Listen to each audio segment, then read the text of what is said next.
haven't already met, I'm Karen Momber, Senior Professional Learning and Development Consultant at Cambridge University Press. I have to say, I'm full of admiration for anyone who's turned up now to pit your wits in our interactive Cambridge quiz.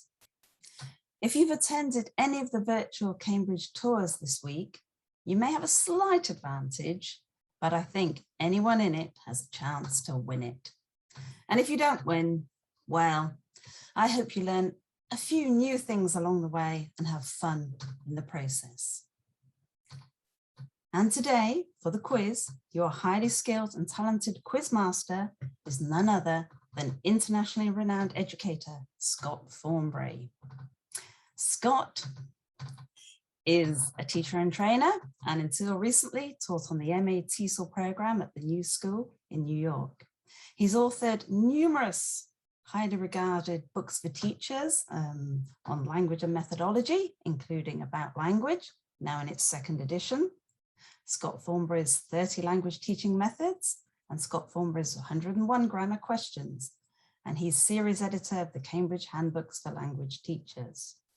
But, and most importantly, right here, right now, he is your quizmaster extraordinaire. So, over to you, Scott. Thank you, Karen. Thank you, and welcome everybody. I hope you've had a good week and that the weather has been, well, I mean, you haven't been in Cambridge, but wherever you are, the weather has been as good as it is here. I'm speaking to you from Spain, and I'm going to compare this quiz. In a minute, I'm going to invite Emily to explain how you can access the Kahoot link for the quiz. Just to reiterate what Karen said, yes, I've written a number of books for Cambridge, and I'm the proud editor or series editor of many more. I've got a whole stack of them here, actually. You can see those are just the pocket books as part of the handbook series. For this quiz today, the focus is on Cambridge, and as Karen says, if you participated in some of the sessions, you'll be well placed to answer these questions. But if you haven't participated in certain sessions, I don't think it's going to matter a lot, because if you can guess, then you have an equal chance of winning. So I'll hand over to Emily, who's going to explain a little bit about how the quiz works.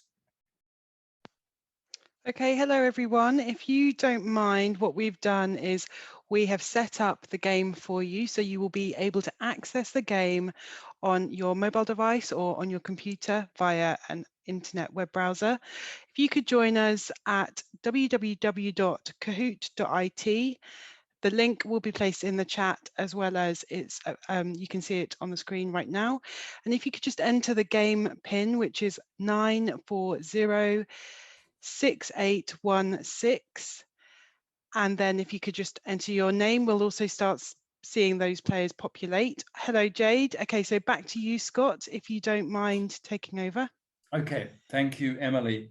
Yes, while we're waiting for everybody to join, just let me tell you my Cambridge story. I have a deeply nostalgic connection with Cambridge, because Cambridge was the first place I ever visited in the United Kingdom. I'm not sure if you know this, but I'm not British myself. In fact, does anybody know where I was, where I come from? If you do, you can put it into the chat. It's not part of the quiz though. Yes, Andreas, fantastic. Wow, that's, I'm impressed, from New Zealand, exactly. So Maria, you were just beaten by Andreas by 2 seconds. Yeah, so I came all the way from New Zealand on the other side of the world, and I arrived in Britain, and I went straight to Cambridge. And the reason I did that was not to do with Cambridge University Press at the time. It was not to do with my job as a language teacher, which I wasn't then. It was because my father, who was a veterinary surgeon, was attending a conference at Cambridge, and I was traveling in Europe, and so I came across to join my parents in Cambridge. So that made a deep impression. It was midsummer. I stayed in Cambridge for a week or two, and it just happened that the Cambridge Folk Festival was on at the same time, which is a continuing tradition every summer in Cambridge, and I was able to attend that. So as I say, I have a very, very sentimental connection with Cambridge, so I'm very invested in this quiz. I won't ask, well, yeah, I'll ask you to guess which year that was when I first came to Britain from New Zealand and stayed in Cambridge. And again, this is not part of the quiz, but 2012, Eric, yes. No, it wasn't 2012, but I'm flattered. It was a long time before 2012. In fact, it was probably a long time before most of you were born. And it was just before I began my career as an English language teacher, which has taken me to many parts of the world. And I'm sure I've met many of you. Emma, how did you know that? That's amazing. 1974, were you there? Yes, it was 1974. As I say, it was the following year that I started my training and my career, my professional career as a teacher, and here we are. Great guess. Yes, that is amazing. Emma, that was a guess, was it? Wow. Well, I'm showing my age.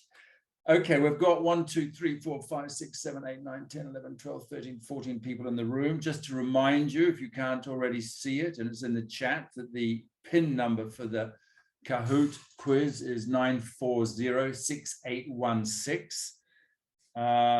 And I'll wait for you to give me the nod, Emily, when we should start. Well, we'll see the first questions come up.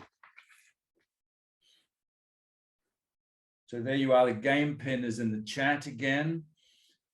And let's see how bright you are. Here we go, this is the countdown to the quiz. Now, those of you who were here on Monday may have attended the Botanic Garden tour, virtual tour. So here are some questions about that, the Botanic Garden of Cambridge. True, this is a very simple one, true or false, the physic garden, physic, that's physic, not psychic, is a garden designed using scientific formulas, so it has the best layout. And is that true or false? And if you weren't there, just take a guess. There's no shame in guessing. The physic garden, as in physics, was designed using scientific formula. Was this true or is this false? We've got 17 answers so far, and the countdown is grinding through. I ought to warn you that these first few questions, the timer is set quite slow, and there we go, but they will speed up. And there we go. This is, that was very close. So many of you, the bulk of you, in fact, opted for true. It sounds true, but in fact, it is false.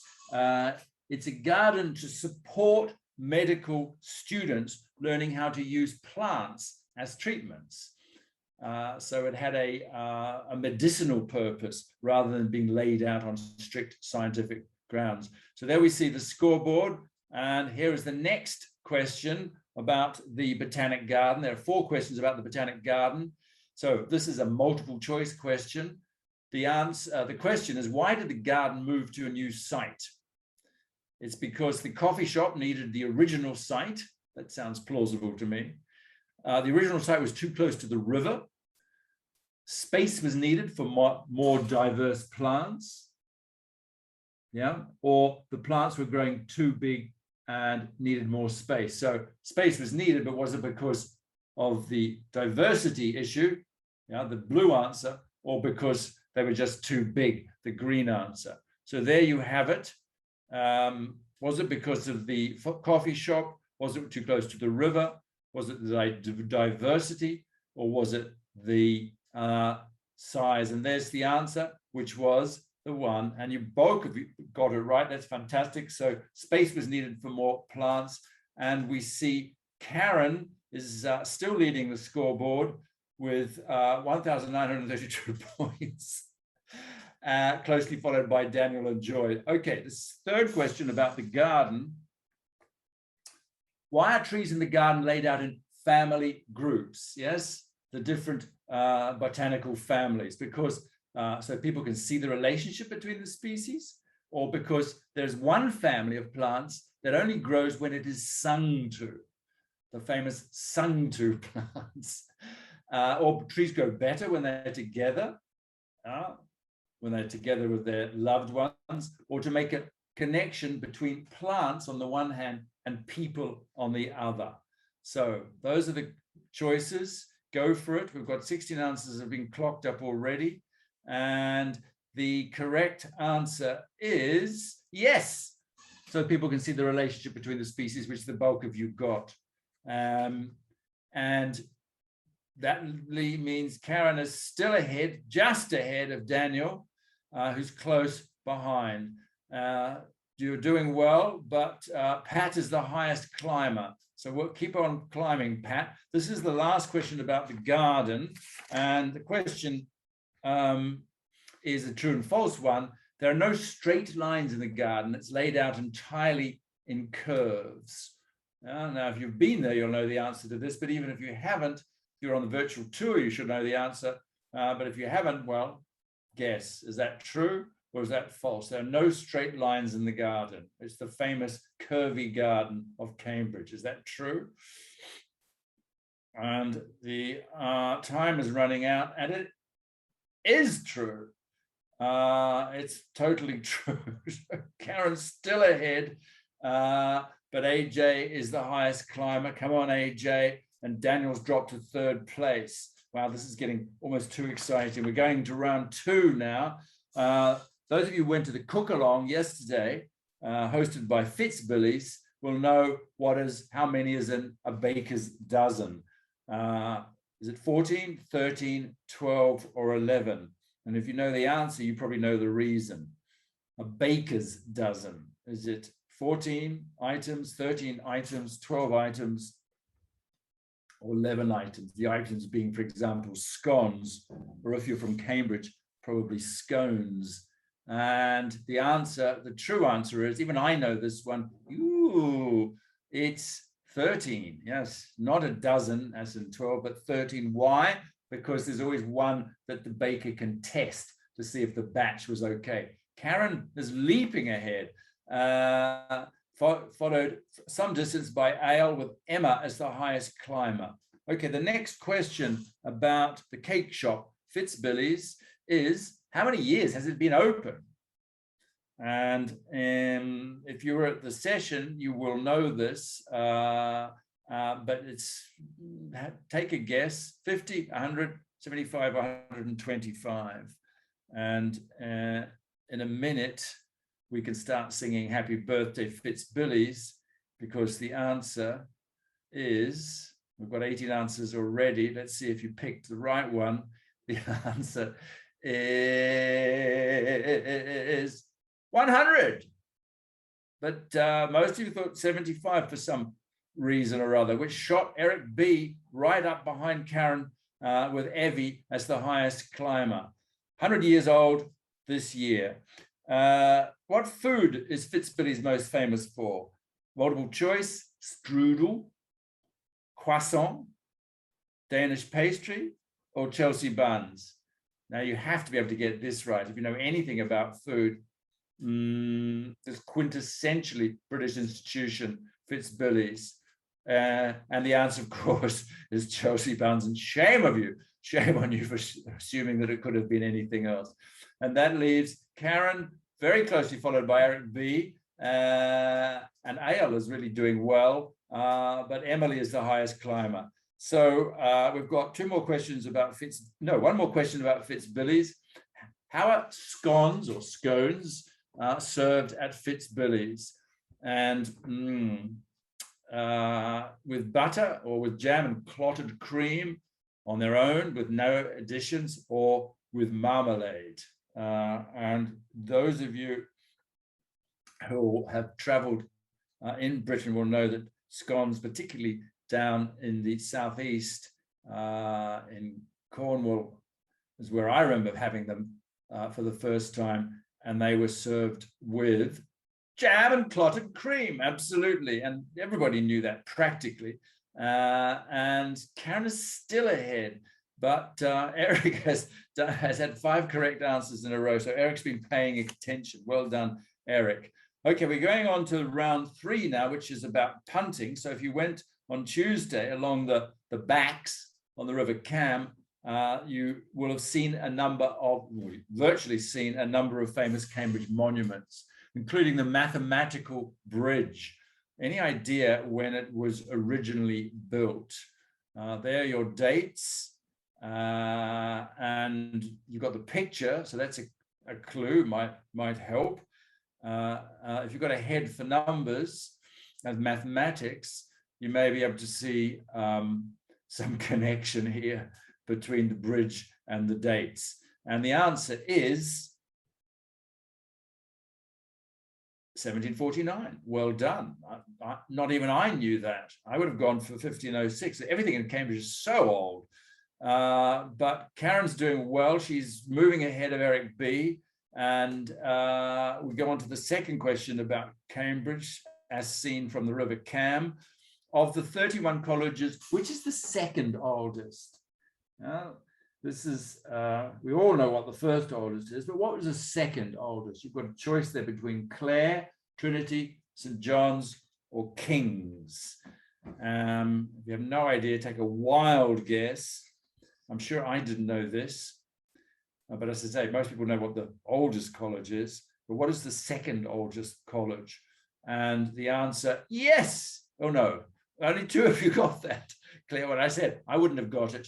Many of you opted for St. John's, but it is, in fact, Clare, and that's Karen is just ahead, but Eric is very, very close behind. We go on to the third question about Cambridge, and this one has to do with its famous libraries. How many libraries are there in Cambridge University?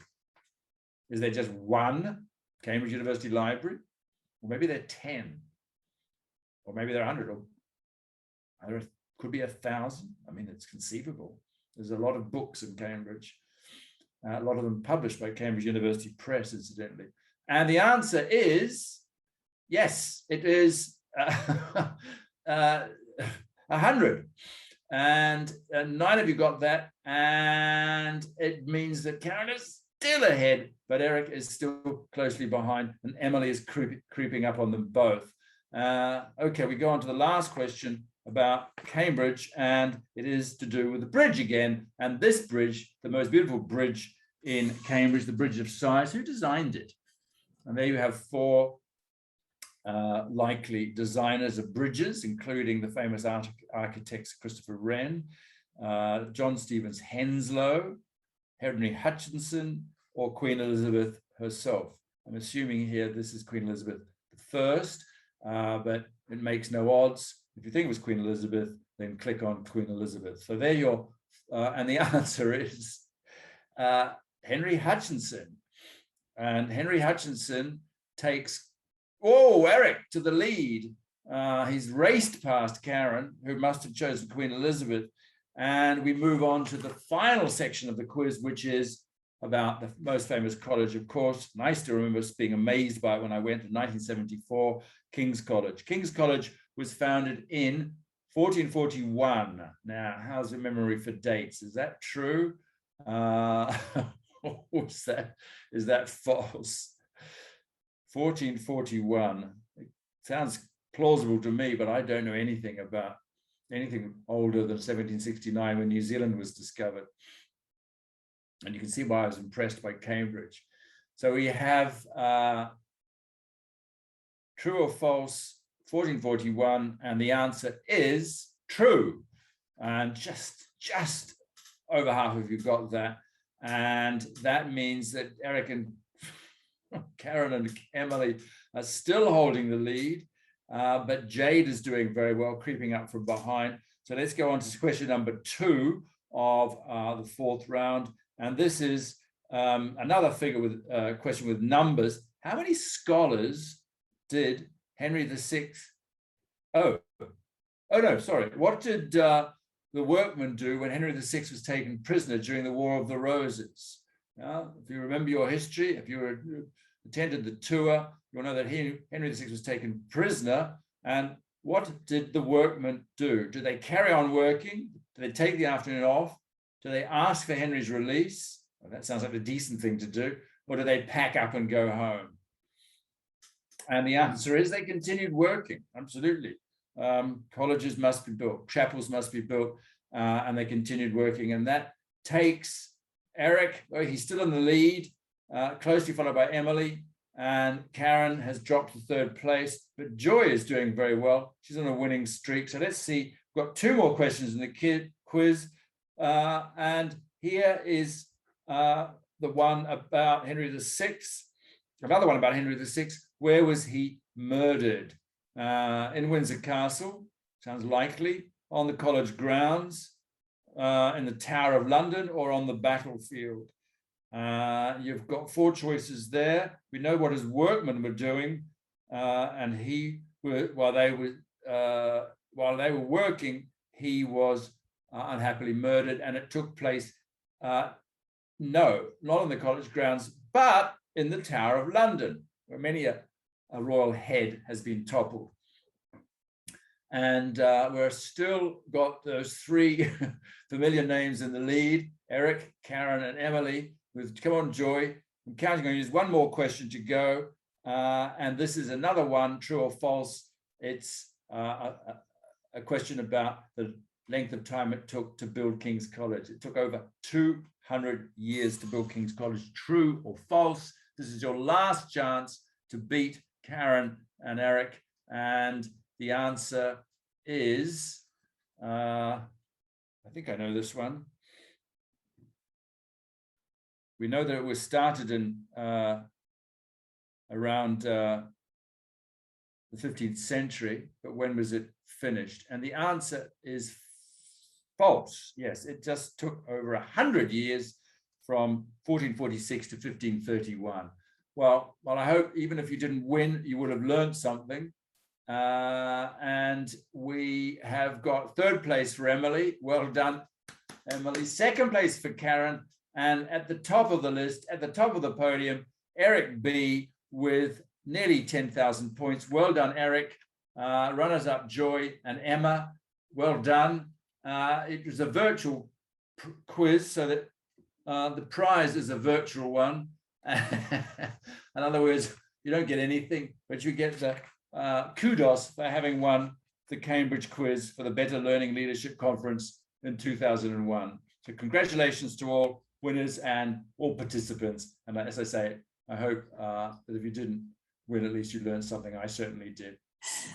Thanks, Scott. I just say thank you for being such a gracious host. And it sounds to me like you learned quite a lot there, Scott, just as well you weren't taking part. And I have to say, I came 2nd. My historical knowledge let me down. Surprisingly, I knew a lot about gardens, but I didn't cheat. But thanks again, Scott. And thank you, everybody who took part, and hope to see you at the next session. Okay. Thanks, everybody. Thanks, Karen. Thanks, the team. Bye-bye.